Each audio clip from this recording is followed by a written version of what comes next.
হ্যাঁ গো, এই তো বর্ষাকাল শুরু হলো। এবার তো পাশের ওই হাটে নানান রকম মাছ মাংস বিক্রি হবে, নানান রকম সবজি বিক্রি হবে। আরে, বর্ষাকাল শুরু হলেই তো ওই সস্তার হাট শুরু হয়। সেখান থেকে তো তুমি কিছু নিয়ে আসবে নাকি? সেই পাশের হাটে কত জিনিসই না বিক্রি হয়, সস্তার হাট বলে কথা। তাও যাও, একেবারে সপ্তাহ বাজারটা করে নিয়ে এসো। এই ঘরে বসে বসে কিচ্ছু হবে না। যাও, ওখানে গিয়ে বেশি করে মাছ নিয়ে আসবে। হ্যাঁ, বেশ ভালো দেখে। সস্তার হাট খালি শুনতেই সস্তা গিন্নি। আগে ছিল সস্তার বাজার, এখন কোথায় সেই বাজারে গেলেও তো মানুষের নাখড়ার শেষ নেই। এখনই বলবে এই দাম বেড়েছে, ওই দাম বেড়েছে। তাদের আমি ভালো করে চিনি। হ্যাঁ, জিনিস ভালো দিলে কি হবে, দাম তো এখন ভালোই নেই। সস্তার বাজার কই? আর সে একটু আধটু নেবে না ক্ষণ, ওদের কি পরিশ্রম থাকে না? তা বলে তোমার মতো কিপটে বুড়ো একেবারে টাকা না দিয়ে জিনিস নিয়ে চলে আসবে পারলে হয়তো। আচ্ছা আচ্ছা, যাচ্ছি আমি। বাজার থেকে ভালো দেখে মাছ মাংস সবজি নিয়ে আসবো। এত কিপটে বলতে হবে না, আমিও দেখিয়ে দেবো বাজার করা কাকে বলে। আজ অনেক বাজার করে নিয়ে আসবো, আমি চললাম এখন।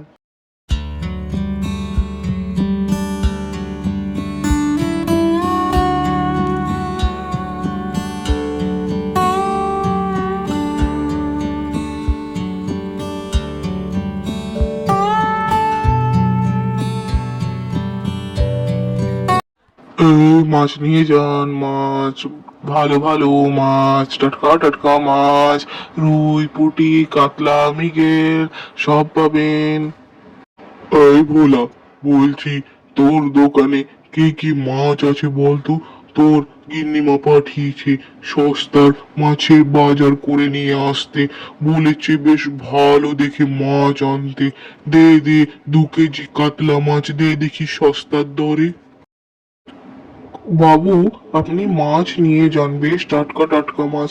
তবে জলের দরে দেওয়া যাবে না বাবু, মাছের যা দাম বেড়েছে সে আর বলতে নাকি। আর কিছু করার নেই, সস্তার বাজার সত্যি খালি নামেই সস্তার রয়ে গেল। এই বর্ষাকালে বেশ ভালো মাছ উঠেছে বাবু, পারলে একটু মাছের ডিমও নিয়ে যান, ভালো হবে। বেশ ডিমের বড়া খেতে ভালো লাগবে। তবে সস্তার দরে আপনি যা দাম নিয়ে যান সে কিন্তু আর পাবেন না, সব জিনিসেরই দাম বেড়েছে, বেশি করে মাছের। তোদের এই যত সব বাহানা, সবই জানি। সস্তার দামে দেওয়া ছাড়া সস্তার বাজারে বসেছিস কেন, হ্যাঁ? তোরা তো নিজের বেশি মুনাফা করবি বলে বেশি দামে বেচছিস। তোদের কিন্তু বাপ কাকারা এমনি কোনোদিন করেনি। তোরাই ছেলে পুলে হয়ে এইসব করছিস। তোদের বাপ দাদারা আমাদের বন্ধু ছিল, কত কম দামে সস্তায় মাছ দিত। তাছাড়া এমন কি হবে যে দাম এরকম বেড়ে যাবে? হ্যাঁ, এইরকম হয় না বাপু। দে দে দে, দেওয়ার হলে সস্তায় দে, নাহলে আমি চললাম। কি হয়েছে কি তোমার? এসে থেকে দেখছি এরকম মুখ গুমরা করে চিন্তিত হয়ে বসে আছো। কিছু কি হয়েছে? আজ তো বাজার থেকেও জলদি ফিরে গেলে, আর মাছগুলোও তো বিক্রি হয়নি। এইভাবে বলে তো মাছ তো নষ্ট হয়ে যাবে। কি করে চলবে বলো দেখিনি? হ্যাঁ, তুমি এইভাবে বসে আছো কেন? কিছু তো বলো। গ্রামের জমিদার মশাই আগে নিজের পুকুর থেকে মাছ নিতে দিত, বিক্রি করতে দিত, যেটা বেশ ভালো মুনাফা হতো। হঠাৎ করে জমিদার মশাই জানি না কেন আর মাছ নিতে দিচ্ছেন না, তাই আর চলছেও না ব্যবসাটা। এইভাবে কিভাবে চলবে? চলো, আমি বরং জমিদার মশাইয়ের সাথে গিয়ে কথা বলে আসি, কি ব্যাপার সেটা জেনে আসি। হঠাৎ করে জমিদার মশাই এইভাবে পুকুরে মাছ দেওয়া বন্ধ করে দিলে তো মুশকিল। আমরা তো না খেতে পেয়ে মারা যাব। মানুষজন তো বুঝবে না, চাইবে সস্তার বাজারে সস্তার মাছ। আমরা পাবো কোথায়? তুমিই বলো। চলো বরং জমিদার মশাইয়ের কাছেই যাই। তুমি বলছো গিন্নি, ঠিক আছে, তবে চলো শেষ চেষ্টাটা করেই আসি। দেখি জমিদার মশাই কি বলে। হঠাৎ করে এরকম মাছ দেওয়া বন্ধ করে দিল কেন, কি ব্যাপার কি বৃত্তান্ত। চলো আমরা গিয়ে দেখে আসি।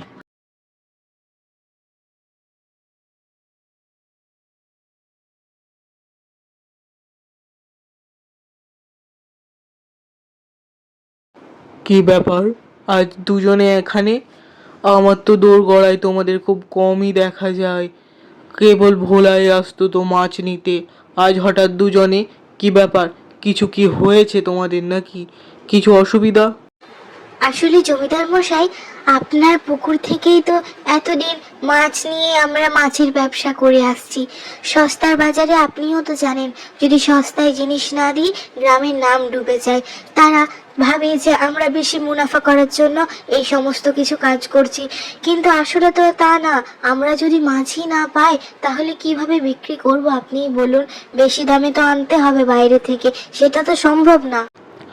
আগে তোমাদের একটা কথা স্পষ্ট জানিয়ে দিচ্ছি, আগে যা হয়েছে না হয়েছে আমি কিচ্ছু দেখবো না। সোজা কথা, আমি আর মাছ দিতে পারবো না। কেন আমি আর ফ্রিতে মাছ দেব? আমি বুঝে গেছি ফ্রিতে মাছ দেওয়ার থেকে ভালো আমি বরং বাইরে বিক্রি করব, বড় মোটা দাম পাবো। আমার দরকার নেই এত গ্রামের কথা ভাবার, সে তোমরা বুঝে নাও কে কে এবার করবে, আমার হাতে কিছু নেই। দেখলে তো গিন্নি, বলেছিলাম না জমিদার মশাই আর মাছ দেবে না। তিনি বাইরে চড়া দামে বিক্রি করছেন। তাছাড়া ওই পুকুরটা তো পুরো গ্রামের ছিল, একা জমিদার মশাইয়ের নয়। তাই তো সবাই মাছ নিয়ে বিক্রি করতাম। এবার এইরকম করলে আমার ব্যবসা আর চলবে না গিন্নি। কিভাবে ঘর চালাবো, সংসার চালাবো, কিছুই বুঝে উঠতে পারছি না। মানুষ তো আর ওই দামে মাছ নেবে না। সস্তার বাজার তো ওই জন্য নয়, সস্তার বাজার যাতে সবাই সস্তায় জিনিস কিনতে পারে, সেটা তো আমিও চাই। সবাই যেন দুবেলা পেট পুড়ে খেতে পারে। কিভাবে চলবে? আইডিয়া, আমরা এক কাজ করতে পারি। আমরা না আমাদের ওই যে পেছনের বাগান রয়েছে, বাগান বাড়ি, সেখানে একখানা পুকুর বানাতে পারি। মাটি খুঁড়ে বেশ অনেকখানি, বর্ষাকালে যদি মাছ চাষ করা হয় বেশ ভালো মাছ চাষ হবে, বুঝলে তো? তো বেশ আমরা কম দামে এইভাবে মাছ বিক্রি করতে পারবো, আর কোনো অসুবিধাই হবে না। গ্রামের মানুষেরও সুবিধা, আমাদেরও সুবিধা। গিন্নি, কথাটা তো ভুল বলনি। ওই জমিটা তো সবজি চাষের জন্য পড়েছিল। আমরা তো আর সবজি চাষ করিও না। সময় কোথায়, মাছ ব্যবসা করে পরেই তো সময় চলে যায়। এক কাজ করি, ওখানেই বরং কাল থেকে কাজে লেগে পড়ি মাটি খোঁড়ার। আর আমি বরং অন্য জায়গা থেকে বাজারে শহরে গিয়ে ছোট ছোট বেশ ভালো চারা পোনা নিয়ে আসবো। সে বাজারে, সেই পুকুরে বিক্রি ভালো হবে।